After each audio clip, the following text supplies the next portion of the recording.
জোরদার চ্যালেঞ্জ ছুড়ে দিয়ে মহিন্দ্রাকে একেবারে নাস্তানুবুদ করতে চলেছে টাটা মোটরস। এই নিয়ে বলবো আজ আমি চন্দন চ্যাটার্জি, আর আপনারা দেখছেন high street Bengal.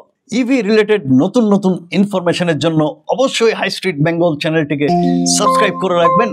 Like, comment এবং শেয়ার করতেও কিন্তু ভুলবেন না।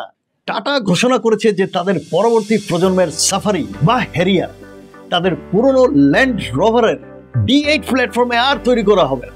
এর জন্য তারা এখন একটি নতুন প্ল্যাটফর্ম প্রস্তুত করতে চলেছে, যা একটি মাল্টি এনার্জি প্ল্যাটফর্ম হবে, যার উপর হাইব্রিডও তৈরি করা হবে।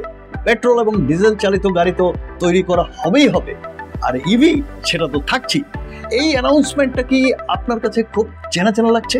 আশ্চর্যের কিছু নয়, কারণ মহিন্দ্রাও কয়েকদিন আগে ডিক্লারেশন দিয়েছিল যে তারা তাদের সব ধরনের গাড়ির জন্য মাল্টি এনার্জি প্ল্যাটফর্ম ক্রিয়েট করতে চলেছে। এখন টাটাও কিন্তু একই জিনিস করতে চলেছে। স্বাভাবিকভাবেই মহিন্দ্রার থেকে টাটার যেহেতু ফান্ডিং ক্যাপাসিটি এবং ব্র্যান্ড ভ্যালু অনেক বেশি, সেই জন্য টাটা কিন্তু মহিন্দ্রাকে একটা ফাটাফাটি কম্পিটিশন দেবে, সেটা নিশ্চিত। মহিন্দ্রা কি টাটার সামনে এই কম্পিটিশনে টিকে উঠতে পারবে? এই বিষয়ে আপনার কি মতামত? কমেন্ট বক্সে তাড়াতাড়ি চলে আসুন এবং জানান আমাকে। চলুন আবার ফিরবো আরও একটি নতুন খবর নিয়ে খুব তাড়াতাড়ি। আজ তাহলে আসি, ভালো থাকবেন, নমস্কার, ধন্যবাদ।